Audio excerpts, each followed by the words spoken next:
ಓಂ ನಮಃ ಶಿವಾಯ್. ಭಾರತ್ ಮಾತಾ ಶಿವಶಕ್ತಿ ಅವತಾರ್ ಸತ್ಯ ಗೀತಾ ಮುರಳಿ. ಓಂ. ಪಿತಾಶ್ರೀ ಶಿವತಂದೆಯ ನೆನಪಿದೆಯೇ? ಮುರಳಿಯ ದಿನಾಂಕ 6/3/2026. ಬೆಳಗ್ಗಿನ ತರಗತಿ ರಿವೈಸ್ ಕೋರ್ಸ್ 18/10/1968. ಓಂ ನಮಃ ಶಿವಾಯ. ಮಧುರ ಮಕ್ಕಳೇ, ಶಾಸ್ತ್ರಗಳಲ್ಲಿ ಮೋಸವಿದೆ. ದಾರಿ ದಾರಿಯಲ್ಲಿಯೂ ಅಲೆದಾಡುತ್ತಿರುತ್ತಾರೆ. ಅವರೆಲ್ಲರೂ ಇವೆಲ್ಲವೂ ಭಗವಂತನನ್ನು ಭೇಟಿಯಾಗುವ ದಾರಿಗಳು ಎಂದು ತಿಳಿದುಕೊಳ್ಳುತ್ತಾರೆ.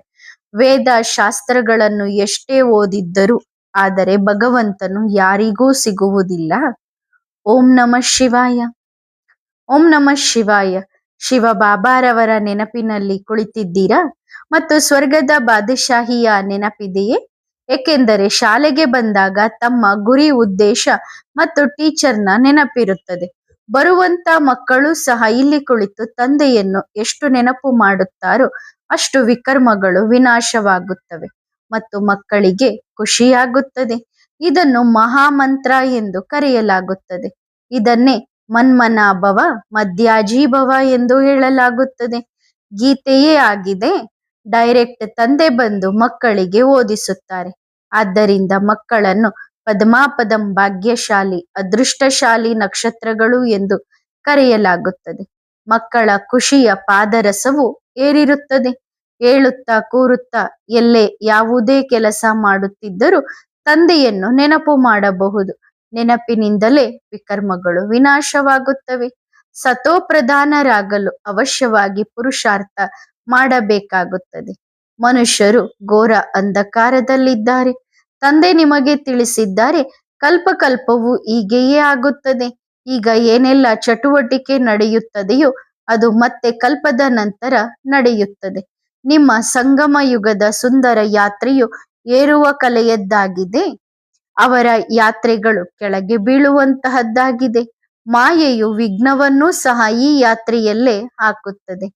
ಯಾವ ತಂದೆಯಿಂದ ವಿಶ್ವದ ಸ್ವರ್ಗದ ಮಾಲೀಕತನ ಸಿಗುತ್ತದೆಯೋ ಅವರನ್ನು ಸಂಪೂರ್ಣ ರೀತಿಯಲ್ಲಿ ನೆನಪು ಮಾಡಬೇಕು. ಮಕ್ಕಳು ಅಭ್ಯಾಸ ಮಾಡಿಸಿ ನಂತರ ತಂದೆಯ ಬಳಿ ಕರೆತರುತ್ತಾರೆ. ಇಲ್ಲಿ ತಂದೆಯಿಂದ ಡೈರೆಕ್ಟ್ ಆಗಿ ಕೇಳಲು, ರಿಫ್ರೆಶ್ ಆಗಲು, ವಿಶ್ರಾಂತಿ ಪಡೆಯಲು ಬರುತ್ತೀರಿ. ಆದರೂ ಮಾಯೆಯು ಮರೆಸಿಬಿಡುತ್ತದೆ. ಮಾಯೆಯು ಎಲ್ಲಿಯೂ ಬಿಡುವುದಿಲ್ಲ.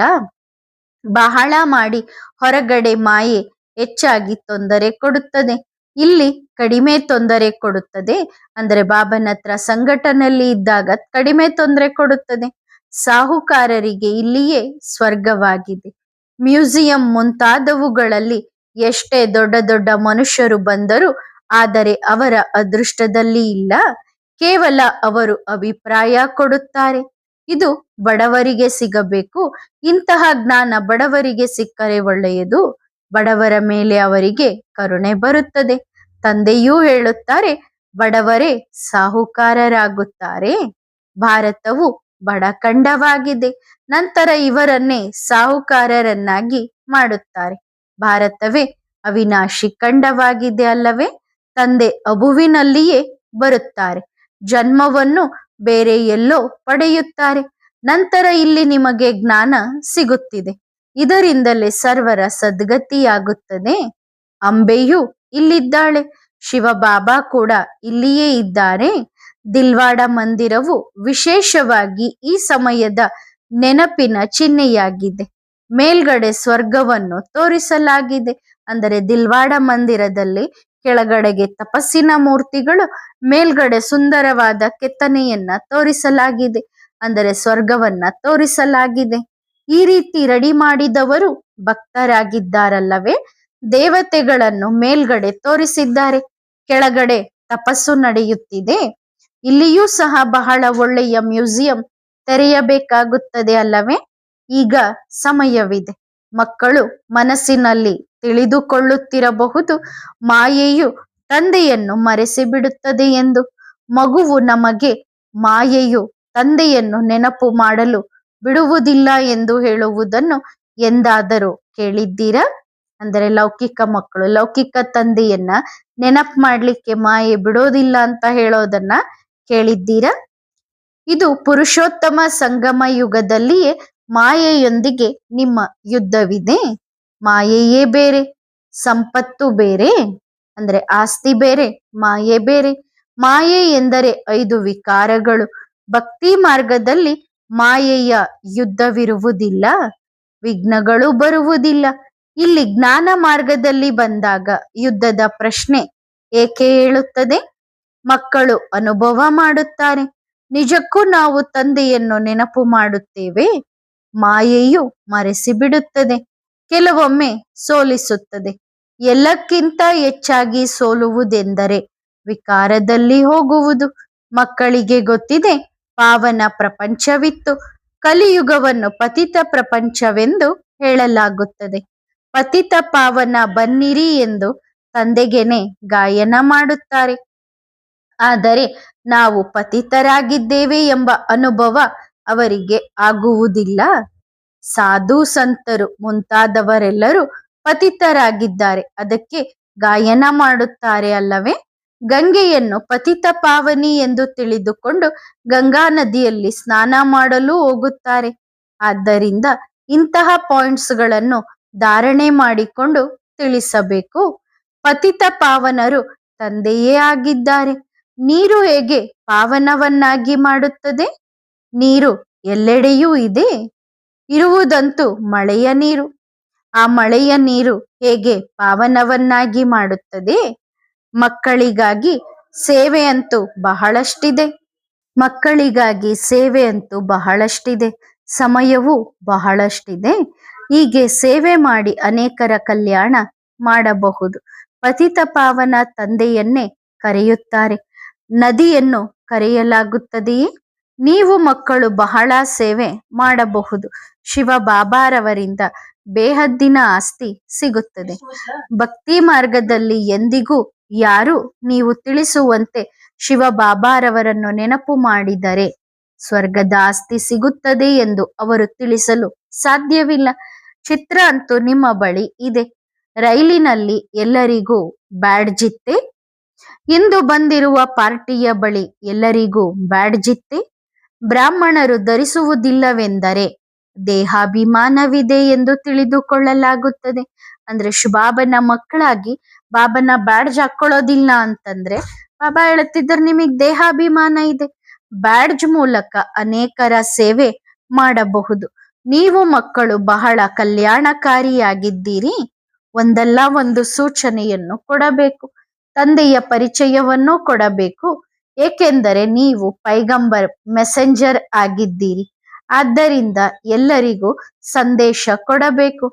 ತಮ್ಮನ್ನು ಆತ್ಮ ಎಂದು ತಿಳಿದು ತಂದೆಯನ್ನು ನೆನಪು ಮಾಡಬೇಕು. ಬೇರೆಯವರಿಗೂ ಸಂದೇಶವನ್ನು ಕೊಡಬೇಕು. ತಂದೆಯನ್ನು ನೆನಪು ಮಾಡಿದರೆ ವಿಕರ್ಮಗಳು ವಿನಾಶವಾಗುತ್ತವೆ. ಸದ್ಗತಿಯನ್ನು ಪಡೆಯಲು ಭಕ್ತಿ ಮಾಡುತ್ತಾರೆ. ಆದರೆ ಅವರಿಗೆ ಸ್ವಲ್ಪವೂ ತಿಳಿದಿರುವುದಿಲ್ಲ, ಇದು ಪಾಪಾತ್ಮರ ಪ್ರಪಂಚವಾಗಿದೆ. ಎಲ್ಲರೂ ಒಬ್ಬರಿಗೊಬ್ಬರು ಪಾಪಾತ್ಮರನ್ನಾಗಿ ಮಾಡುತ್ತಿರುತ್ತಾರೆ. ನಂಬರ್ 1 ಪಾಪವಾಗಿದೆ. ತಂದೆ ಹೇಳುತ್ತಾರೆ, ನನ್ನ ನಿಂದನೆ ಮಾಡುವುದು ಅಂದರೆ ಭಗವಂತನ ನಿಂದನೆ ಮಾಡುವುದೇ ನಂಬರ್ 1 ಪಾಪವಾಗಿದೆ. ಅದಕ್ಕೆ ಗಾಯನವೂ ಇದೆ. ಯದಾ ಯದಾ ಹಿ ಧರ್ಮಸ್ಯ ಗ್ಲಾನಿರ್ಭವತಿ ಭಾರತ.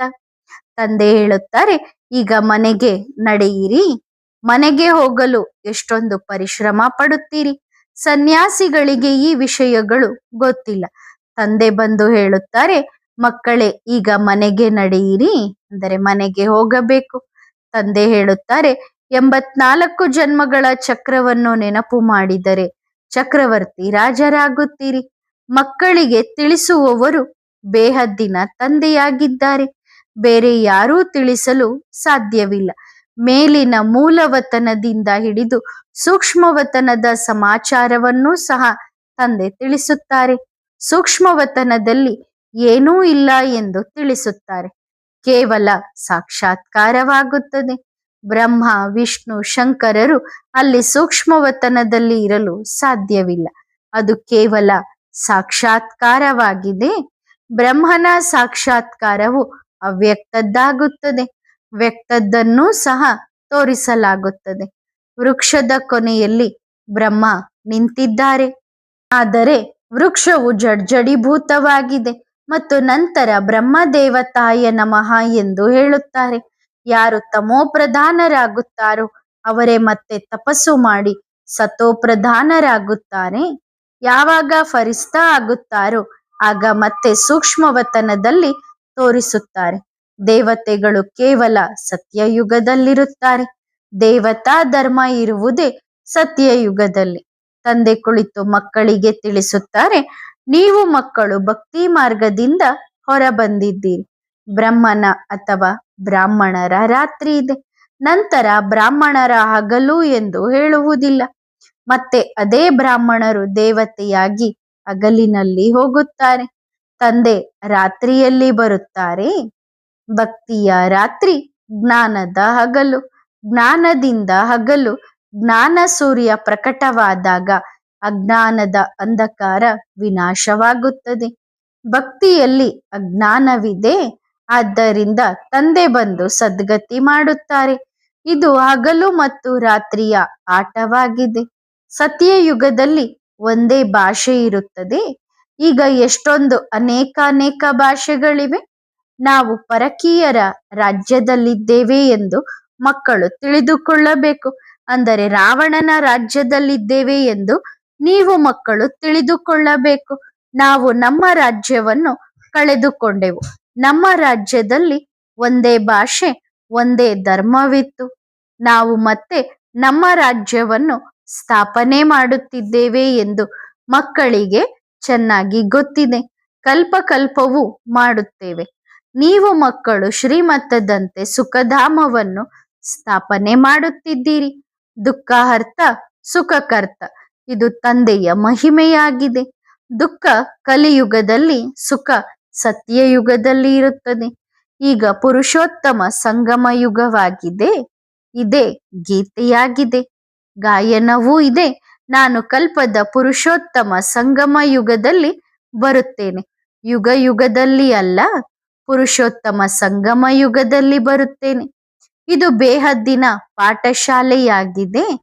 ವಿದ್ಯಾರ್ಥಿಗಳು ನಾವೆಲ್ಲರೂ ನಂಬರ್ ವಾರಾಗಿಯೇ ಪಾಸಾಗುತ್ತೇವೆ ಎಂದು ತಿಳಿದುಕೊಳ್ಳುತ್ತಾರೆ. ರಾಜಧಾನಿಯಲ್ಲಿ ನಂಬರ್ ವಾರ್ ಇರುತ್ತಾರಲ್ಲವೇ, ಇಲ್ಲಿಯೂ ನಂಬರ್ ವಾರ್ ಆಗಿದ್ದಾರೆ. ಇದು ಮೃತ್ಯು ಲೋಕವಾಗಿದೆ.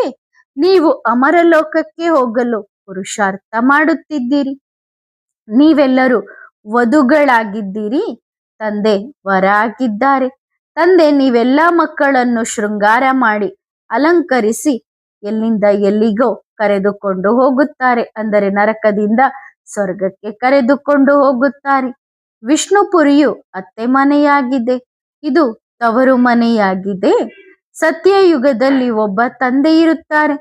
ನಂತರ ದ್ವಾಪರ ಯುಗದಲ್ಲಿ ಇಬ್ಬರು ತಂದೆಯರಿರುತ್ತಾರೆ. ಸತ್ಯಯುಗದಲ್ಲಿ ಪಾರಲೌಕಿಕ ತಂದೆಯನ್ನು ನೆನಪು ಮಾಡುವುದಿಲ್ಲ. ಭಕ್ತಿ ಮಾರ್ಗದಲ್ಲಿ ಇಬ್ಬರು ತಂದೆಯರಾಗುತ್ತಾರೆ. ಈಗ ಸಂಗಮ ಯುಗದಲ್ಲಿ ನಿಮಗೆ 3 ಜನ ತಂದೆಯರು, ಪಾರಲೌಕಿಕ, ಲೌಕಿಕ, ಅಲೌಕಿಕ. ಸತ್ಯಯುಗದಲ್ಲಿ ಸುಖವೇ ಸುಖವಿದೆ. ಪಾರಲೌಕಿಕ ತಂದೆಯಿಂದ ಸುಖ ಸಿಕ್ಕಿತ್ತು. ತಂದೆಯೇ ಬಂದು ಪಾವನರನ್ನಾಗಿ ಮಾಡಿ ಎಂದು ಅವರನ್ನು ಕರೆಯುತ್ತಾರೆ. ಬಾಕಿ ಪ್ರಜಾಪಿತ ಬ್ರಹ್ಮ ಅಲೌಕಿಕ ತಂದೆಯಿಂದ ಯಾವುದೇ ಆಸ್ತಿ ಸಿಗುವುದಿಲ್ಲ. ಪಾರಲೌಕಿಕ ತಂದೆಯಿಂದ 21 ಜನ್ಮಗಳ ಸುಖದ ಆಸ್ತಿ ಸಿಗುತ್ತದೆ. ಲೌಕಿಕ ತಂದೆಯಿಂದ ದುಃಖವೇ ಸಿಗುತ್ತದೆ. ಇವೆಲ್ಲವೂ ಅದ್ಭುತ ವಿಷಯಗಳಾಗಿವೆ. ಬಾಬಾ ಕೂಡ ಅದ್ಭುತ ಆಗಿದ್ದಾರೆ. ಅವರು ಎಲ್ಲ ಆತ್ಮಗಳ ತಂದೆಯಾಗಿದ್ದಾರೆ. ಆ ತಂದೆಯೇ ಬಂದು ಇಡೀ ಪ್ರಪಂಚವನ್ನು ನೀವು ಮಕ್ಕಳ ಮೂಲಕ ಹೊಸದನ್ನಾಗಿ ಮಾಡಿಸುತ್ತಾರೆ. ಗೀತೆಯಲ್ಲಿ ತಪ್ಪು ಬರೆಯಲಾಗಿದೆ. ನೀವು ಮಕ್ಕಳು ಯಾವುದೇ ಹಿಂಸೆ ಮಾಡುವುದಿಲ್ಲ. ನೀವು ಡಬಲ್ ಅಹಿಂಸಕರಾಗಿದ್ದೀರಿ. ಮೊದಲು ಡಬಲ್ ಹಿಂಸಕರಾಗಿದ್ದೀರಿ. ವಿಕಾರದಲ್ಲಿ ಹೋಗುವುದು ದೊಡ್ಡ ಹಿಂಸೆಯಾಗಿದೆ.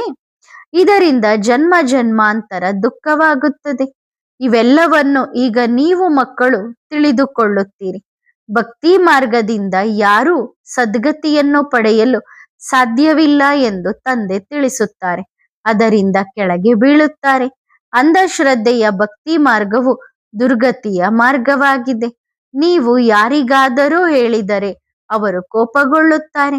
ಅವರಿಗೆ ಬಹಳ ಯುಕ್ತಿಯಿಂದ ತಿಳಿಸಬೇಕಾಗುತ್ತದೆ.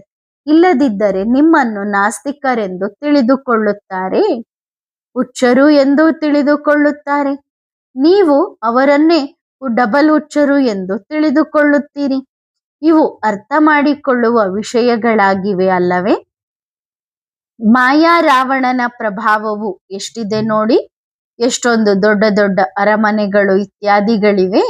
ಇವೆಲ್ಲವೂ ಮಾಯೆಯ ಆಡಂಬರ ಆಗಿದೆ. ಮಾಯೆಯು ಆಕರ್ಷಿಸುತ್ತದೆ. ಯಾರು ಹಣವಂತರಾಗಿದ್ದಾರೋ ಅವರು ನಾವಂತೂ ಇಲ್ಲೇ ಸ್ವರ್ಗದಲ್ಲಿದ್ದೇವೆ ಎಂದು ತಿಳಿದುಕೊಳ್ಳುತ್ತಾರೆ. ಬಾಬಾ ಮತ್ತೆ ಹೇಳುತ್ತಾರೆ, ಒಳ್ಳೆಯದು, ನೀವು ಈ ಸ್ವರ್ಗದ ಖುಷಿಯಲ್ಲಿರಿ. ನಾನು ಬಡವರ ಬಂಧು ಆಗಿದ್ದೇನೆ. ಭಾರತವು ಚಿನ್ನದ ಪಕ್ಷಿಯಾಗಿತ್ತು, ಈಗ ಕಬ್ಬಿಣದ ಯುಗ ಆಗಿದೆ. ಈ ವಿಷಯಗಳನ್ನೂ ಸಹ ನೀವು ತಿಳಿದುಕೊಳ್ಳುತ್ತೀರಿ.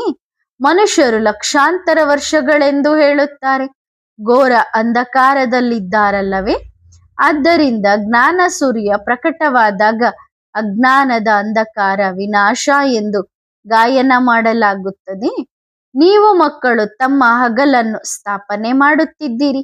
ಅಲ್ಲಿ ಯಾವುದೇ ಪೆಟ್ಟು ಇತ್ಯಾದಿ ತಿನ್ನುವ ಮಾತೇ ಇಲ್ಲ. ತಂದೆ ಭಕ್ತಿಯ ಫಲವನ್ನು ಕೊಡಲು ಬರುತ್ತಾರೆ. ನೀವು ಮಕ್ಕಳು ಏನಿದ್ದವರು ಏನಾಗುತ್ತಿದ್ದೀರಿ ಅಂದರೆ, ಮೊದಲು ರಾವಣನ ರಾಜ್ಯದಲ್ಲಿದ್ವಿ, ಈಗ ರಾಮನ ರಾಜ್ಯಕ್ಕೆ ಹೋಗ್ತಿದ್ದೀವಿ, ನರಕದಿಂದ ಸ್ವರ್ಗಕ್ಕೆ ಹೋಗ್ತಿದ್ದೀವಿ. ಮೊದಲು ಭಕ್ತಿ ಮಾಡುತ್ತಿದ್ದವರು ಗುರಿ ಉದ್ದೇಶ ಯಾವುದು ಗೊತ್ತಿರಲಿಲ್ಲ. ಈಗ ತಂದೆ ಹೇಳುತ್ತಾರೆ, ನೀವು ಇದಾಗಬೇಕಿದೆ ಅಂದರೆ ಲಕ್ಷ್ಮೀನಾರಾಯಣರಂತೆ ಆಗಬೇಕಿದೆ. ಇದೇ ನಿಮ್ಮ ಗುರಿ ಉದ್ದೇಶ ಆಗಿದೆ. ಸತ್ಯನಾರಾಯಣನ ಕಥೆ ಇದೆ ಅಲ್ಲವೇ?